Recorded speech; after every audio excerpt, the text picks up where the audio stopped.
Hi everyone and welcome to my channel again, the only channel that gives you Juventus live news at Asia time.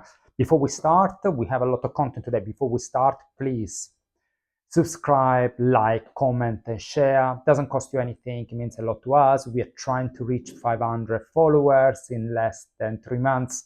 That would be great, fantastic. But let's start. Two major topics. An update from La Continassa for tomorrow game against Venezia. It's an important game because we'll decide if we're playing the Champions League next season, and it has an implication with 50 million euros for Juventus. But before we start, congratulations to Napoli. They won the fourth SCUDETTO, and with Conte yesterday, I don't know if you watched the game live, you could see the face of the Napolitan players when Inter scored, be a little bit stressed and worried about, and after that, with McMahon scored the first goal, the pitch went crazy, and of course they start celebrating against the Cagliari that didn't have anything to ask this season. They played a decent game, but they need and they wanted the victory so much. Two things to call it out. There was a big hug between De Laurentiis and Conte. A lot of comments about this. People are worried about what's going to happen. Nothing's going to happen. It's great that the president and the manager, they share a moment and they share this victory. Nobody could have bet on Napoli winning the championship. So it's an amazing surprise for both of them. The relationship between the two never been tense, but was very honest. So let them enjoy. De Laurentiis said, I would like to keep him, but the wedding, in the wedding, two people need to say yes. So again, they need to sit down and agree, both of them, to move forward. Conte said the same thing. I'm happy. I like to share this moment, and I don't want to talk about the future because we need to enjoy the moment, which is fair. I mean, he won the championship. He was the underdog until the last 2 weeks. He was the underdog, so it's good to share this magic moment. There will be a meeting today, most likely on Monday, when the two will sit down. Conte will put down his request. De Laurentiis already will answer his request and say what is possible, what is not possible. One of the requests for Conte is to make sure that the infrastructure is created, and we're creating a small sport town like La Continassa, where Napoli can train. At the moment, the facilities where Napoli's train are not the top of facilities. And second, we want to discuss transfer market and the budget available. So this is something that we will hear next week. And on the other hand, De Laurentiis has already contacted Massimiliano Allegri, and which he is open to train Napoli for next season. So again, both of them they have a plan B in action.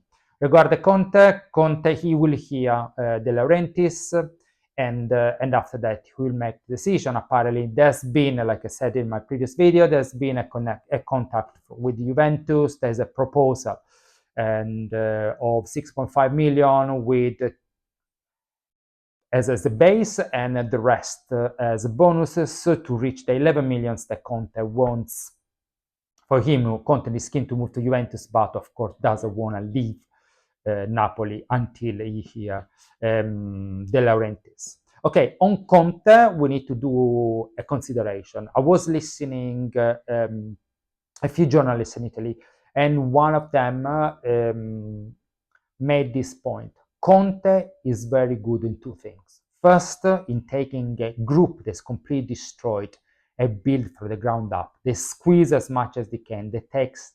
He takes everything out of them and really build. He built the team, he built an infrastructure on team, he helped the management team to structure itself.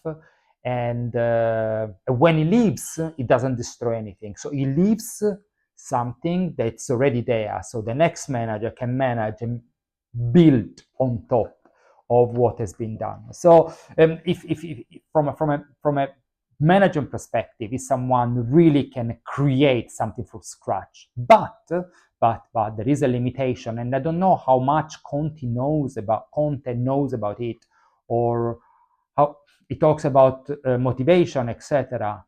Once everything is created, it can take to the next level.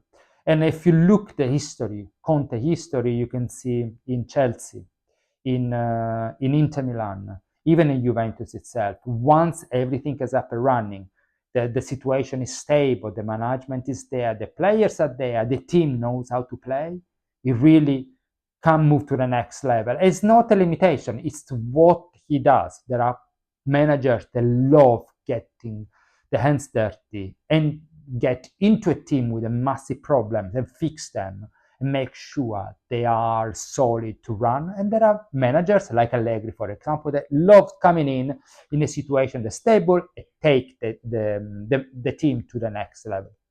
Another limitation on Conte is very good in Italy or in a local championship. So if you can see with Chelsea, he did amazing.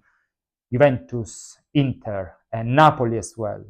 But he still has a lot to do with in a European football. He never won a Champions League, and actually his Champions League performance are, I wouldn't say disputable, but are not as outstanding as his palmarès in every single national championship. So that's something Conte really need to ramp up his game and learn from him. So I would like you to understand and to write down, what do you think, what is Conte's strength and Conte's weakness, and what Conte should do differently to succeed in Europe. The second news is from La Continassa. Unfortunately, Vega has been stopped because of an injury.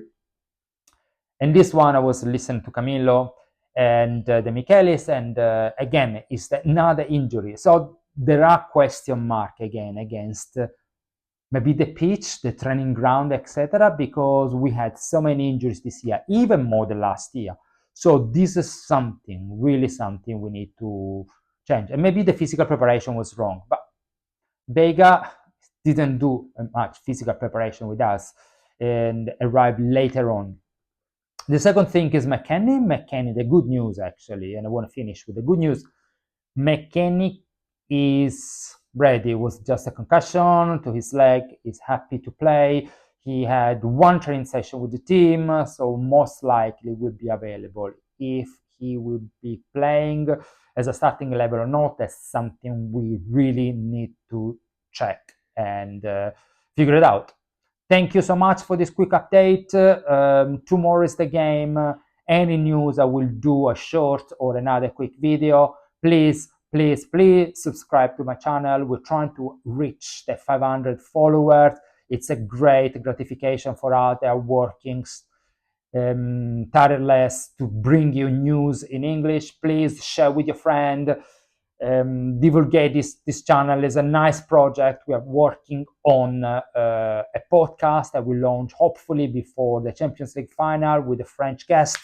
So please stay with us, supporting us. Thank you very much. Forza Juve, and see you soon. Bye bye.